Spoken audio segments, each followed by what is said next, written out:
Bismillahirrahmanirrahim. Alhamdulillahirabbil arrahmanirrahim maliki yaumiddin. Iyyaka na'budu wa iyyaka nasta'in. Shiratal mustaqim. Shiratal ladzina an'amta 'alaihim ghairil maghdubi 'alaihim waladdallin. A'udzu billahi minasy syaithanir rajim. Bismillahirrahmanirrahim. Alhamdulillahi rabbil alamin wa bihi nasta'inu ala umurid dunya waddin. Assalatu wassalamu ala asyrafil anbiya'i wal mursalin sayyidina wa maulana Muhammad wa ala alihi wa sahbihi ajma'in. Subhanaka la ilma lana illa ma 'allamtana innaka antal alimul hakim. Wala haula wala quwwata illa billahil aliyyil azim. Rabbi shrah li sadri wa yassir li amri wahlul 'uqdatam min lisani yafqahu qawli. Nawaina ta'alluma wa ta'lim wa tadhakkura wa tadhkir wa naf'a wal intifa' wal hatta 'ala tamassuki bi kitabillah wa sunnati sallallahu alaihi wasallam wa du'a ilal huda wa dalalata 'alal khair wa ibtigha mardatillahi wa thawabi wa qurbi. Allahumma ij'al majalisana majalisa rasulillah wa ayyamana ayyama rasulillah wa layalina layali rasulillah wa shrah sudurana bi ulumi rasulillah wa aqliq alsinatana bi anwar salati wassalam ala sayyidina rasulillah sallallahu alaihi wasallam. Qala al-musannif rahimahullahu ta'ala wa nafa'ana bi ulumihi fid dharain. Asbabut tayammumi salatatun. Faqdul ma'i wal maradu wal ihtiyaju ilaihi li'atashi hayawanin muhtaram. Wa ghairul muhtarami sittatun tarikus salati wazanil muhsan wal mughtad wal kafirul harbi wal qalbul aqur wal khinzir. Pada pertemuan sebelumnya kita sudah membahas tentang sebab-sebab seseorang itu berhadas. Kita juga membahas perihal masalah apa saja yang diharamkan bagi orang yang berhadas, yang baik berhadas kecil, habis itu apa yang haram bagi seseorang ketika junub, dan lalu kita juga sudah membahas tentang apa saja yang haram bagi orang itu, seseorang yang berada dalam masa haid. Hari ini kita masuk ke dalam pembahasan yang baru, yaitu pembahasan tayammum. Nah, pada kali ini kita akan membahas sebab-sebab seseorang itu kenapa boleh ia itu tayammum. Cuman sebelumnya kita harus tahu terlebih dulu tayammum itu apa, gerang. Nah, tayammum itu kita secara ilmu fikih, dalam ilmu fikih yang disebut dengan tayammum itu adalah menyampaikan debu ke wajah dan kedua tangan dengan syarat-syarat yang terkhusus. Nah, jadi tayammum ini cuman di wajah lawan di tangan saja. Nah, dan tayammum ini sebagaimana perlu kita ketahui, ia itu adalah sesuatu yang dapat menggantikan wudhu. Posisinya ini menggantikan wudhu jikalau tidak ada airnya. Lalu dia juga bisa menjadi pengganti bagi mandi wajib. Nah, jadi jangan sampai ketika kita memahami tayammum sebagai pengganti mandi wajib, malah kita mengubui awak kita, melapai awak kita seberitaan seawakan pakai debu.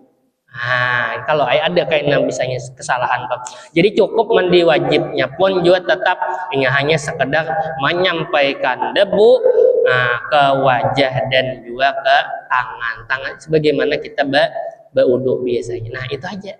Jadi cuma dua itu aja dan gerakannya sama. Hendak yang dalam pengganti wudu maupun pengganti mandi wajib. Nah, sama.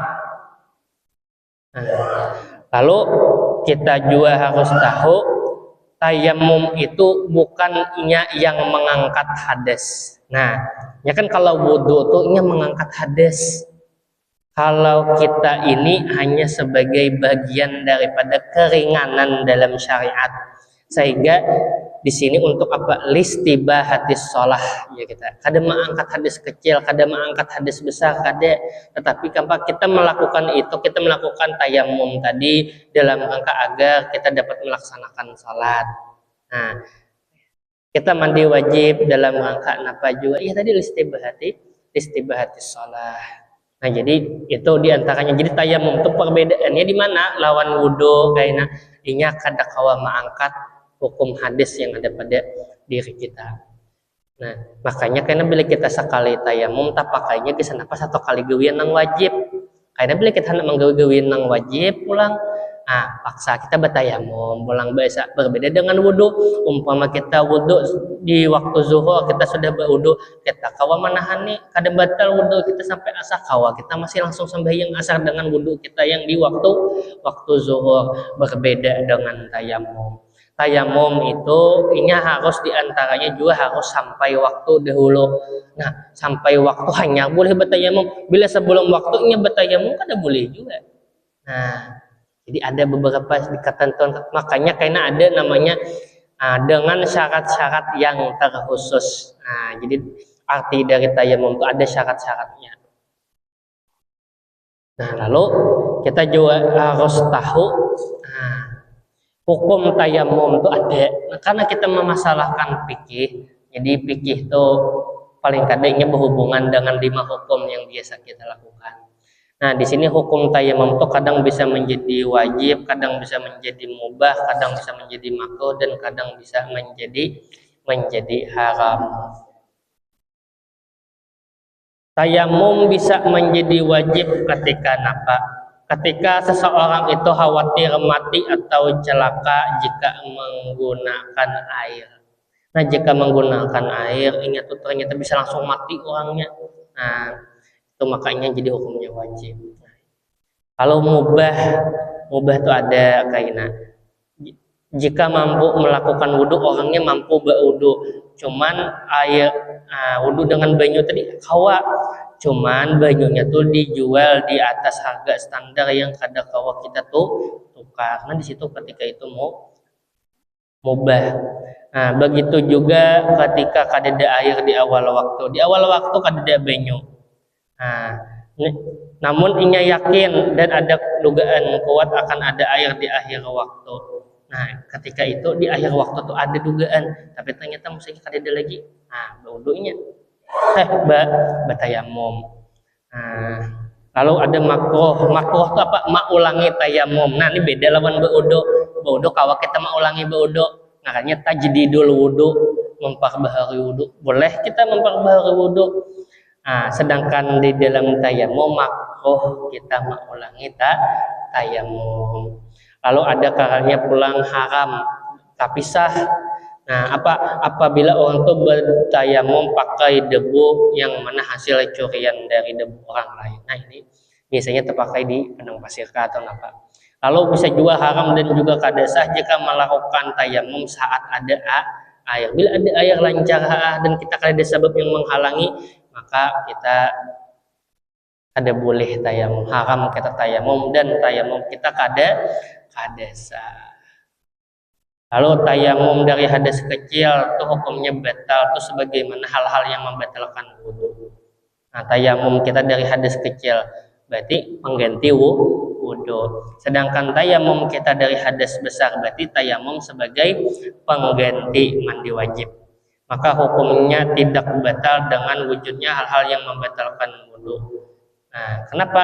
Karena ini mandi besar. Nah jadi kayak orang itu mandi wajib, umpama kayak Bu Henpian sedang mandi wajib misalnya. Apakah mandi wajib kita batal dengan kita bakantut pasrahatan mandi paksa ulang lagi? Oh kada. Nah kayak itu maksudnya. Nah tayamumnya hanya bisa batal ketika ada melihat banyu dan ia mampu menggunakannya. Jadi tayamum dari hadas besar. Nah ini. Cuman itu adalah sepintas pembahasan mengenai tayamum.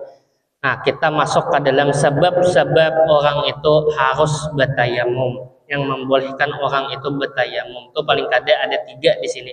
Yang pertama tuh faqdul ma'i, orang yang mana inya itu kehilangan air, tidak ada airnya.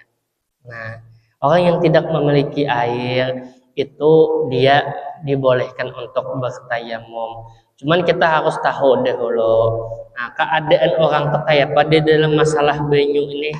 Ini ada karena kita bagi menjadi 3 bola. Orang tuh yakin banyu tuh desa kadede di tempat inya tuh desa kadede banyu tuh. Nah, maka hukum inya bertayamum, siapa inya boleh bertayamum tanpa harus mencari banyu. Nah, jadi tanpa harus mencari banyu, inya langsung bertayamum aja. Kenapa? Karena inya yakin kondisinya tuh, inya yakin bahwasanya air itu disakar di tempat inya. Nah, ini keadaan orang yang kehilangan tidak ada air. Lalu ada keadaan yang kedua, orang itu masih ada prasangka. Prasangka itu jadi kita kikira. Nah, kikira itu inya ada banyunya. Banyunya tuh inya kira ada. Dalam artian tuh masih dalam perkiraannya aja. Perkiraannya wujud ada banyunya, maka kayak apa? Nah, sebelum dia bertayamum, dia wajib terlebih dahulu mencari banyu. Nah, bagi orang yang ragu akan adanya banyu, dia wajib mencari dahulu banyu sampai pada had gaus. Had gaus itu jar kita kurang lebih 150 meter. Ini bagi orang yang mana kada tahu, yang mana berkira masih ragu inya, tawahum. Nah, jika kita ada prasangka masih akan adanya banyu, berbeda dengan kondisi yang pertama. Kondisi pertama tuh orang tuh yakin dah kada ada banyu di tempatnya tuh, makanya langsung aja bertayamum tanpa harus mencari. Cuman bila orang tuh masih ada prasangka bisa ada banyu nih, ada sako. Nah, masih ada, maka ini sebelum bertayamum wajib dahulu mencari sampai sekiranya radius 150 meter. Nah, mencarinya karena ini masih ada kira-kira. Nah, setelah ini tuh mencari, bila ini belum dapat juga, nah hanya ini bertayamum. Lalu pulang bertayamum tuh kondisi yang ketiga, orang nih yakin banyu tuh ada. Yakin banyu itu ada tuh dasar yakin deh inya. Nah, maka apa wajib dahulu inya sebelum bertayamum tuh wajibnya mencari banyu sampai radius 2,5 kilometer. Nah, sebelum ini bagi orang yang kehilangan banyu. Jadi kadang kawak kita tuh mentang-mentang banyu misalnya kadede tuh langsung bertayamum, kita harus lihat di kondisi kita dahulu. Kita nih tak masuk tempat kita nih desa bujo, yakinkah kita nih kada ada banyu sama sekali, atau ternyata ada tapi masih dalam kira-kira, atau kondisi kita nih ternyata ada aja banyu, kita yakin aja ada banyu. Nah, melihat 3 kondisi yang berbeda tadi, beda juga kondisi bertayamumnya. Yang satu dahulu yakin kada ada banyu tadi, oke-nya langsung bertayamum tanpa harus mencari banyu. Yang satu lagi berkira masih kira ada sako. Nah, ketika itu inya boleh bertayamum, cuman sebelum bertayamum inya wajib dahulu mencari banyu kurang lebih sampai had gaus itu jar kita ya 150 meter. Lalu kondisi yang ketiga, orang nih yakin ada banyu, maka inya kada boleh bertayamum sebelum inya mencari terlebih dahulu air itu kurang lebih dalam radius 2,5 kilometer. Nah, jadi kada kawa kita mutlak langsung waktu bertayamum aja kada boleh. Jadi ada kondisi-kondisi tertentu inya itu harus menggunakan tayamum, ada kondisinya. Nah, lalu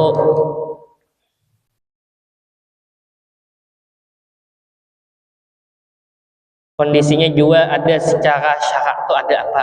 Ada banyu sudah kita tetamu dah banyu-banyu tadi. Nah, cuman kadang ada yang namanya binatang kehausan. Pertama ini kan dijelaskan di sebab selanjutnya.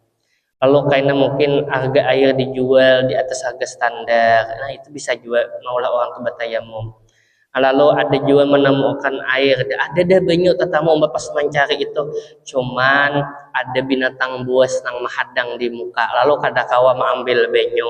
Nah, kawa juga kayak itu, lalu sebab tayamumnya.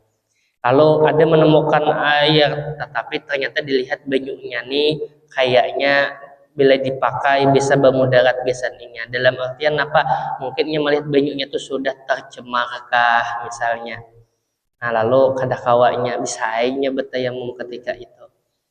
Nah, ini diantara sebab-sebab tayamum karena fakdul ma, ya kita ketiadaan air. Tiada air itu bisa jadi dasar banyunya kadada, atau ada banyu tapi kita kada kawa sampai ke sana karena ada beberapa yang menghalang. Nah, atau misalnya ada kawa kita tapi ternyata banyunya kada kawa dipakai, bisa aja juga. Nah, jadi itu adalah yang kadada banyu tadi. Lalu sebab yang kedua itu adalah marot, ya kita tuh sakit. Nah, orang nang sakit itu ingat, tapi sakit nang kayak apa gerang. Nah, penting kita harus tahu dulu. Yang mengharuskan orang tuh harus bertayamum. Nah, itu kondisinya tuh ketika sakit setidaknya kita ada 3 hukumnya. Nah, yang pertama wajib orang tuh bertayamum ketika ketika khawatir ingat tuh mati jika menggunakan air. Nah, ini ketika orang tuh sakitnya itu ternyata dilarang oleh dokter, kada boleh karena banyu, ikan bila karena banyu napa misalnya kalau pernah bisa mati orangnya. Nah, kita kada tahu penyakit apa itu, cuman ini para fuqaha atau mentasawufkan menggambar akan bisa jadi wajib tayamum tuh bila kita pakai banyu kita mati insiden. Nah, kayak itu. Lalu yang kedua itu mubah, jadinya boleh ketika sakit itunya boleh bertayamum ketika khawatir ada hal-hal yang mana bisa maulah ingat tuh bertambah sakitnya. Nah, sakitnya tuh bertambah bila ingin memakai banyu, tapi ingat memakai banyu di sini dalam kondisi berwudunya, berarti kan anggota-anggota wudunya aja yang perlu diketahui dulu. Nah, memerlukan tayamum untuk bila ingin bertambah sakit, atau misalnya kada boleh kena banyu kayaknya lambat karingnya aja. Nah, memperlambat penyembuhan. Nah, kada maka bolehnya bertayamum ketika itu. Atau terjadi cacat yang mencolok di anggota badan luar. Nah, maksudnya ini bilanya kita menggunakan banyu kayaknya malah maulah anggota di luar badan kita itu menjadi cacat. Kenapa? Karena terinfeksi banyunya atau ada bakteri di dalam banyunya kah? Nah, yang menyebabkan infeksi dan lain sebagainya. Atau khawatir hilangnya fungsi anggota badan kalau memakai banyu. Nah, jadi boleh hukumnya memakai bilanya ada kondisi-kondisi yang demikian, terutama di kondisi di tempat-tempat yang mana kita tuh biasanya terpakai gasan berwudu. Nah, lalu kada boleh karena banyu, maka ketika itu ada beberapa keadaan. Nah, jadi dibolehkan ini itu untuk bertayamum. Nah, cuman ada juga yang haram bila sakitnya itu sakit ringan dan kada berbahaya jika menggunakan air. Orangnya nih garingnya nih kada garing napa-napa, orangnya garing paling batukan, behingusan, pusing kepala, kada hendak berwudu pakai banyu, malah hendak bertayamum, kada kawa, kada masuk. Nah, jadi kebanyakannya ini adalah bila orang yang sakit, nah ingat itu bertayamum, maka itu adalah kondisinya itu biasanya kebanyakannya adalah ada anggota luar yang kena, baik itu karena luka ataupun lain sebagainya. Nah, karena ada pembahasan yang terkhusus biasanya masalah perban. Nah, perban itu ada masalahnya khusus karena dibahas itu. Nah, jadi kondisinya kayak apa? Ya kadang ada kayaknya perban itu karena di tangan, ya tapi di tangan atau di betis misalnya. Nah, apakahnya langsung mutlak berwudu sedangkan anggota yang lain selainnya itu baik aja, misalnya cuman betis sebelah kiri nang kanan lungsak misalnya, lalu kena perban. Nah, tapi betis kanan kada apa-apa, tangan kanan tangan kirinya kada apa-apa. Nah, maka kayak apa? Apakah ini berwudu dahulu tetapi untuk setelah berwudu hanya bertayamum, atau ini langsung mutlak bertayamum aja? Nah, itu pembahasannya ada di dalam permasalahan ahkamul jabirah. Lalu kita masuk ke sebab yang ketiga dan ini sebab yang terakhir. Nah, itu adalah sebab orang tuh bertayamum ketika membutuhkan banyu karena kehausan dari makhluk hidup yang dimuliakan. Makhluk hidup yang dimuliakan ini banyak, sabarataan binatang kecuali anjing yang liar dan galak dan juga babi. Sabarataan binatang tuh dia dihormati. Nah, sabarataan binatang dihormati kecuali tadi apa? Dikecualikannya adalah anjing yang gila atau anjing yang liar yang kada manfaatnya dan juga babi. Nah, jadi misalnya orang tuh dalam perjalanan banyaknya sedikit ternyata ia membawa unta atau misalnya kuda kehausan inya. Nah, dan banyaknya tuh kada cukup bilanya baudo kan habis banyak tuh. Nah, nya boleh batayamum kawanya makai banyak tuh gesan memberi minum binatang. Ini saking rahmatan lil alaminnya ajaran agama Islam. Bis itu pulang di antara makhluk hidup yang dihormati itu apa? Manusia. Manusia juga termasuk makhluk hidup yang dihormati. Cuman kan ada beberapa yang kada dihormati seperti apa? Nah, jadi ada sesuatu yang juga kada dihormati. Nah, maksudnya dihormati ini apa? Sesuatu yang makhluk hidup yang dihormati berarti sesuatu itu makhluk hidupnya haram untuk dibunuh. Nah, lalu kalau ghairul muhtaram itu adalah sesuatu makhluk hidup yang mana tidak haram ketika ia dibunuhnya itu kada apa-apa. Di sini ada nang ghairul muhtaram, ada 6 ghairul muhtaram tuh. Tarikus sholah, orang yang mana meninggal akan sembahyang, baik inya menganggap itu sebagai kada wajib ataupun inya itu menganggap itu karena inya malas.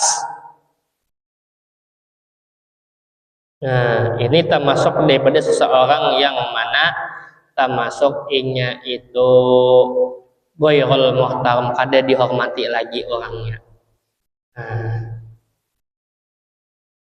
Nah, jadi di sini tarikus sholah itu apabila inya karena kaslan tadi atau merasa menganggap remeh, malas, maka inya dianjurkan untuk bertaubat. Nah, ini kenapa? Karena termasuk daripada dosa besar. Bahkan kalau inya meninggalkan sholat karena inya kada mempercayai itu wajib, nah itu bisa masuk ke dalam ranah orang itu murtad wal iyadu billah. Nah, ini yang pertama. Jadi bila kita bakal misalnya tolak banyaknya kita tuh cukup desan kita aja. Inya kehausan misalnya orang kada sembahyang tadi. Ada apa-apa kita kada menjulung banyaknya, ada masalah. Nah, ini makanya disebut ghairul muhtaram tadi. Lalu yang kedua tuh orang yang berzina, zani, tapinya zani muhsan. Muhsan tuh jar kita orangnya suah kawin dengan nikah dengan nikah yang sah. Jadi seseorang yang berzina tapi statusnya itu sudah menikah dengan nikah yang sah. Nah, ini termasuk zani muhsan. Dan masuknya muhsan tuh jangan pian kira bila orang tuh sudah menikah tuh sekalipun kaina misalnya ia sudah berlepas dari status pernikahannya tapi ia baru suah nikah lalu ia berzina, ia termasuk daripada muhsan sekalipun ia tuh duda, sekalipun ia tuh janda. Jadi muhsan tuh lain orang tuh berzina tapi status ia berzina tuh ia dalam keadaan menjadi suami orang atau menjadi istri orang, kadangnya itu. Jadi maksudnya zani muhsan itu, zina yang muhsan itu adalah orang tuh suah dah kawin, baik itu masih dalam masa perkawinan ataupun sudah ada lagi dalam ikatan status perkawinan. Jadi duda dan janda apabila ingin berzina, naudzubillah, itu juga termasuk daripada zina muhsan hukumnya. Kalau orang tuh belum suah kawin tapi ingin berzina, mohon maaf berzina terus ingin naudzubillah, itu nya masih kada masuk zina muhsan, kada. Tapi ingat kenapa? Karena nya belum diawali status dengan status pernikahan yang sah. Lalu yang ketiga itu adalah murtad. Murtad ini orang yang keluar dari agama Islam sebagaimana kita tahu. Nah, ini ghairul muhtaram, kada dihormatinya. Lalu yang keempat itu kafir harbi. Nah, bedakan kafir harbi lawan kafir yang lainnya. Seperti kafir dhimmi, kafir mu'ahad, dan kafir mu'amman. Kafir harbi itu orang yang kafir dan ingin memerangi kita. Sedangkan ada orang kafir yang mana ingin tidak memerangi kita, maka kita kada boleh untuk memusuhinya balik. Kada boleh kita untuk mencelanya, kada boleh. Pokoknya kita harus toleransi lah lawan orang-orang non muslim yang mananya tidak memusuhi kita. Nah, itu untuk kafir harbi. Lalu yang kelima tuh ada namanya kalbul akur. Kalbul akur tuh kita anjing yang berbahaya, tuh anjingnya tuh liar, berbahaya, dan manfaatnya pun kadeda. Nah, ini termasuk daripada ghairul muhtaram, makhluk hidup yang tak dihormati dan boleh kita untuk membunuhnya.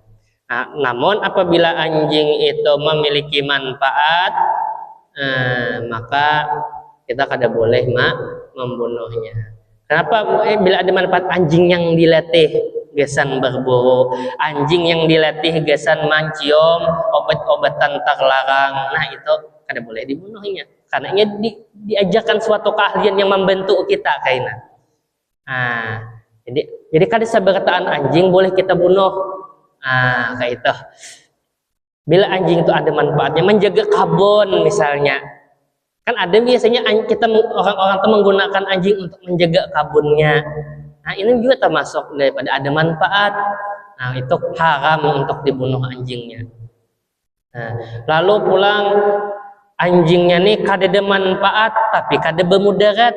Nah, ini ada khilaf para ulama. Ada yang menyambat boleh dibunuh, ada yang menyambat kada boleh. Bilanya kada ada manfaat tapi kada ada jauh mudarat. Nah, bilanya ada mudarat tadi, dan ini berbahaya, nah itunya boleh kita bunuh. Boleh. Nah, kalau pina misalnya berbahaya tuh mungkin kita tahu orang anjing ini bisa menularkan rabies kah misalnya, kan bermudarat tuh. Nah, cuman kalau nya ampun orang sarankan jangan asal bunuh pulang, kalau pina kita besarkan non ampunnya pulang. Nah itu kalbul akur tadi. Lalu yang keenam ini adalah babi. Babi ini adalah makhluk hidup, termasuk yang ghairul muhtaram, kada dihormati. Nah, dan inya mutlak, hendak inya tuh yang babinya tuh babi jinak, babinya tuh babi liar, ada manfaat kada ada manfaat sabarataan sama. Nah, ingat tuh ya apa? Boleh kita la yahrum qatluhu. Kada haram kita membunuh babinya. Nah, kada apa-apa kita membunuh babi itu. Nah, lawan juga umpama kita ada babi kehausan, kita pulang ada benyu yang itu bisa kita aja cukup tadi, ya kada apa-apa kita makan benyu, kita memalar benyu tadi kada apa-apa. Nah, kalau misalnya kita itu menyangka bila kita kada meminum kita mati.